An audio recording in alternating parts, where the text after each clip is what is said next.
또 운전하는 도로에 대해 혹시 얼마나 생각해 보셨어요? 그냥 목적지로 가는 통로, 이 정도로만 여기기 쉬운데요. 저희가 오늘 청취자분과 함께 깊이 파헤쳐 볼 자료는요. 이 평범한 길이 사실은 기후 위기를 해결하고 우리 삶의 질까지 바꿀 수 있는 비밀병기라는 걸 보여주고 있습니다. 친환경 가로 설계 기법 조사라는 아주 흥미로운 연구 보고서를 바탕으로 한번 들여다볼게요. 도시의 그 회색 혈관을 어떻게 다시 녹색의 생명선으로 만들 수 있을지. 이번 분석의 목표는 명확합니다. 친환경 가로의 세 가지 핵심 축, 바로 녹지, 물, 그리고 미기후 시스템. 이 세 가지가 각각 어떻게 도시를 살리고 또 어떻게 서로 멋진 팀워크를 보여주는지 이해하는 겁니다. 맞아요. 지금까지 도로는 정말 철저히 자동차를 위한 회색 인프라였죠. 근데 그 결과가 어땠나요? 한여름엔 찜통이 되는 열섬 현상, 비만 오면 잠기는 도로, 또 생태계는 숨 쉴 곳이 없고요. 오늘 이야기할 내용은 자연 기반 해법, 그러니까 Nature-Based Solutions라는 개념을 통해서요. 이 회색 공간에 다시 숨을 불어넣는 아주 구체적인 기술들에 대한 이야기입니다. 먼저 도시의 허파인 녹지 체계부터 시작하고요. 그 다음엔 도시의 핏줄, 수체계, 그리고 마지막으로 도시의 피부 온도를 조절하는 미기후 이야기 순으로 풀어가 보겠습니다. 좋습니다. 그럼 녹지 체계부터 시작해보죠.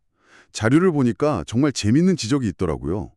도시의 공원이나 숲이 서로 이렇게 뚝뚝 떨어진 외로운 섬 같다는 거예요. 네, 그렇죠. 녹지 단절 문제죠. 그런데 가로수가 바로 이 섬들을 연결하는 생태 통로, 그러니까 다리 역할을 해준다는 거죠. 단순히 길가 장식품이 아니라 동물들이 이동하고 식물들이 교류하는 말 그대로 도시의 녹색 고속도로네요. 바로 그거예요. 그리고 이제 그 고속도로를 어디에 어떻게 놓을지 더 이상 감으로 결정하지 않아요. 아, 그래요? 네, 여기서 정말 신기한 기술이 등장하는데요. 예를 들어 위성 영상으로 식물의 수분 함량을 분석하는 NDMI라는 지술을 씁니다. 잠깐만요. NDMI요? 그게 그럼 위성으로 식물이 얼마나 목말라 하는지, 건강한지 이런 걸 체크할 수 있다는 말씀이세요? 정확합니다. 와, 거의 우주에서 식물에게 원격 진료를 보는 거네요? 비슷한 개념이죠. 그렇게 식물이 자랄 잠재력이 높은 곳을 과학적으로 찾아내는 거고요. 그 다음엔 비용 경로 분석이라는 기법을 써요. 컴퓨터 알고리즘이 땅값이 비싸거나 공사가 어려운 지역은 피해서 가장 효율적인 녹지 경로를 찾아줍니다. 와, 마치 내비게이션이 최적 경로 찾아주듯이 생태계의 최적 경로를 찾아주는 거군요. 그렇게 길을 정했다면 다음은 어떻게 채우느냐가 중요할 텐데 보통 길가에 나무 한 줄만 덜렁 심잖아요. 네. 하지만 자료에서는 그게 아주 비효율적이라고 지적해요. 생태계 기능을 최대로 끌어올리려면 다층 식재가 필수적이라고 합니다. 다층 식재요? 네. 큰 키의 교목이 시원한 그늘을 만들면 그 아래 중간 키 나무와 작은 관목들이 새나 곤충의 집이 되어주고요. 바닥의 풀과 꽃들이 흙이 마르는 걸 막아주는 거죠. 진짜 작은 숲을 길가에 통째로 옮겨놓는 거라고 보시면 돼요. 아, 그렇게 겹겹이 쌓여야 진짜 숲의 기능을 하는 거군요.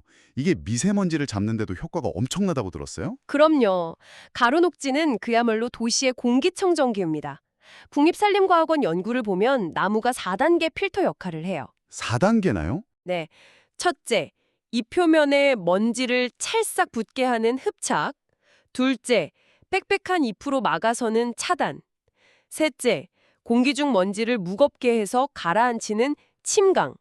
그리고 마지막으로 질소산화물 같은 납번가스는 잎의 숨구멍으로 빨아들이는 흡수까지. 와, 정말 정교한 시스템이네요. 그렇죠. 그런데 좀 의아한 점이 있어요. 자료를 보니까 서울시 가로수 1위가 은행나무 12.5%라고 나오는데 아시다시피 가을만 되면 냄새 때문에 민원이 엄청나잖아요. 네, 그렇죠. 미세먼지를 막는 것과 시민들의 불편함 사이에서 이런 건 어떻게 균형을 맞춰야 할까요? 완벽한 슈퍼 가로수 같은 건 없는 건가요? 아주 날카로운 질문이십니다. 사실 완벽한 나무는 없어요. 그래서 목적에 맞는 전략이 중요하죠. 겨울철 미세먼지가 심할 땐 사계절 잎이 푸른 소나무나 잣나무가 유리하고요. 여름철 그늘과 냉방 효과는 잎이 넓은 느티나무가 최고죠. 최근엔 이팝나무가 주목받는데 이 표면이 아주 까끌까끌해서 오염물질을 붙잡는 데 탁월하다고 밝혀졌어요. 아하, 은행나무나 양버짐나무가 많은 이유는 사실 대기 오염에 엄청나게 강해서 척박한 도시 환경에서 잘 버티기 때문이에요. 어떻게 보면 생존력의 챔피언인 셈이죠. 상황별로 최적의 선수가 다른 거군요. 이 모든 개념들이 현실에서 멋지게 구현된 사례가 있다고요? 전주 천마중길 이야기 좀 해주세요. 네, 이 사례는 정말 영화 같습니다. 전주역 앞에 있는 8차선 직선 도로를요, 6차선 곡선 도로로 바꾸는 과감한 도로 다이어트를 했어요. 8차선을 6차선으로요? 네. 그리고 남는 중앙 공간에 거대한 녹지 광장을 만들었죠. 거기에 나무를 400그루 심어서 가로숲을 만들고 앞서 말한 다층 식재 구조까지 완벽하게 구현했습니다. 잠깐만요. 아니, 8차선을 6차선으로 줄인다고 했을 때 운전자들 반발이 어마어마했을 것 같은데요. 당장 출퇴근길 막히게 생겼는데 무슨 숲이냐? 이런 목소리를 어떻게 설득했을까요?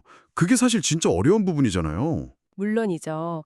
처음엔 교통대란을 우려하는 목소리가 정말 컸어요. 하지만 결과는 모두의 예상을 뒤엎었죠. 도로가 직선에서 곡선으로 바뀌니까 운전자들이 자연스럽게 속도를 줄여서 오히려 보행자 안전은 높아졌고요. 아, 쾌적한 공간이 생기니 사람들이 모여들고 주변 상권이 살아났어요. 도시의 첫인상이 완전히 바뀐 거죠. 결국 2017 아시아 도시경관상까지 받았습니다. 와. 자동차보다 사람이라는 철학이 현실에서 성공할 수 있다는 걸 증명해낸 겁니다. 그 멋진 가로 숲을 만들었는데 이 나무들한테도 물이 필요하잖아요. 도시의 혈관이 녹색으로 채워졌다면 이제 그 혈관에 흐를 풀앤피, 즉 물은 어떻게 관리해야 할까요? 여기서 이제 두 번째 축인 수책의 이야기가 시작되네요. 맞아요. 아스팔트 도시는 비가 오면 홍수가 나고 평소엔 바짝 마르는 이런 극단적인 문제를 안고 있죠. 이걸 해결할 열쇠로 자료에서 저영향 개발, LID라는 개념을 제시하는데요. 저는 이 말이 빗물과 헤어지지 않을 결심, 뭐 이렇게 들렸어요. 예전처럼 빨리 하수구로 보내버리는 게 아니라 내린 그 자리에서 붙잡아 두는 거죠. 아주 좋은 표현이네요. 그 대표적인 시설이 바로 빗물 정원, 레인가든입니다. 길가에 일부러 오목한 정원을 만들어서 빗물을 잠시 가둬두는 건데요.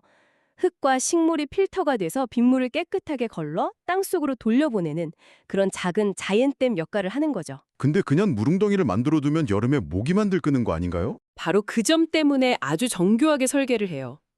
빗물이 고이는 깊이는 15에서 30cm 정도로 얕게 하고요.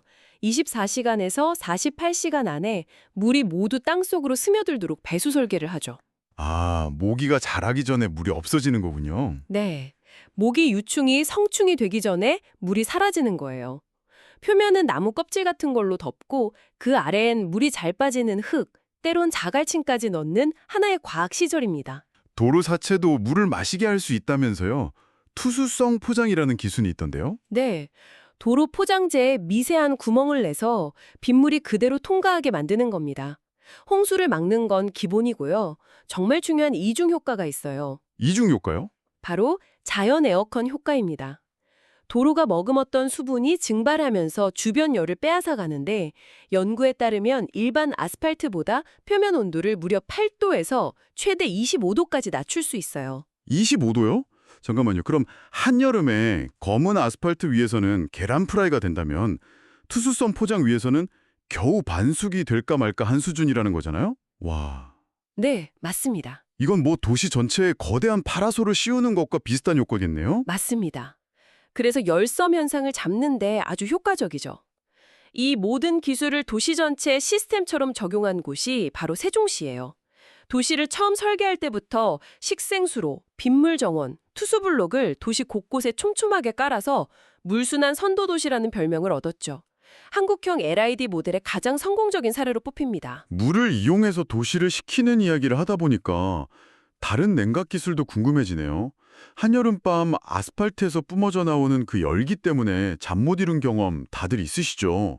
여기서 세 번째 축인 미기후 조절 이야기가 나오네요. 때야의 주범인 검은 아스팔트를 하얗게 바꾸는 쿨 페이버먼트 기술이에요. 원리는 아주 간단합니다.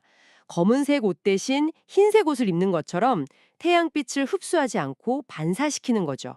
효과가 어느 정도인데요? 자료에 나온 데이터를 보니까 입이 떡 부러지더라고요. 도로 표면 온도는 최대 25도씨까지 낮출 수 있고 심지어 주변 공기 온도까지 떨어뜨진대요. MIT 연구에 따르면 보스턴에선 1.7도씨, 피닉스에선 1.1도씨까지 도시 대기 온도로 낮출 수 있다고 하고 LA 실제 실험에선 폭염 때 주변보다 공기 온도를 최대 1.9도씩 낮췄다고 하니 이건 그냥 기분 탓이 아닌 과학이네요. 그렇죠. 미기후를 조절하는 또 하나의 핵심 요소는 바로 바람입니다. 여기서 가로 협곡비라는 개념이 중요한데요. 쉽게 말해 도로폭 대비 양옆 건물 높이의 비율이에요. 이 비율이 도시의 환기 성능을 결정합니다. 가로 협곡비요? 그러니까 도로가 얼마나 깊은 콘크리트 협곡이냐 이걸 따지는 거군요. 정확합니다. 이 비율, 그러니까 건물 높이를 도로폭으로 나눈 값이 너무 높으면, 즉 좁은 길의 고층 빌딩이 빽빽하면 바람이 갇혀서 소용돌이치는 와류 현상이 생겨요. 그럼 자동차 배기가스 같은 오염물질이 빠져나가지 못하고 농도가 치솟죠. 반대로 연구에 따르면 이 비율이 0.5에서 1.0 사이일 때 가장 이상적인 바람길이 만들어집니다. 그런데 여기서 딜레마가 생기네요. 아까 미세먼지 막고 그늘 만들자고 나무를 심었는데 그 나무가 너무 빽빽하면 오히려 바람길을 막아서 오염물질을 가두는 거 아닌가요? 바로 그 점이 식재와 미기후의 흥미로운 트레이드오프 관계입니다. 잎이 무성한 나무들이 도로를 터널처럼 덮어버리면 그늘은 시원하게 얻지만 자동차 배기가스가 위로 퍼지지 못하고 지면에 갇히는 터널 효과가 발생할 수 있어요. 이거 완전 딜레마네요. 시원하자고 나무를 심었더니 내 차가 뿜은 매연을 내가 다시 마시게 되는 상황이라니. 그럼 어떻게 해야 하죠? 그래서 전략이 필요해요. 도심에서는 나무의 가지치기를 잘 해서 바람이 통할 공간을 만들어주고요.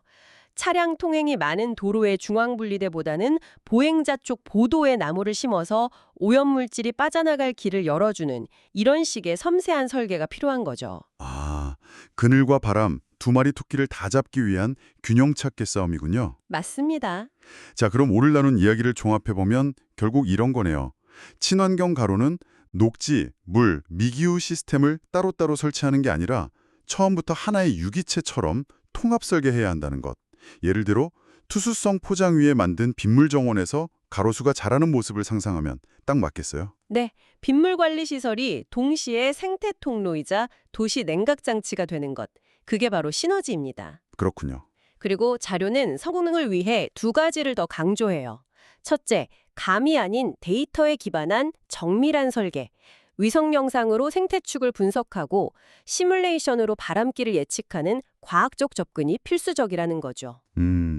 둘째는 전주 사례처럼 시민이 참여하고 함께 관리하는 지속 가능한 거버넌스예요.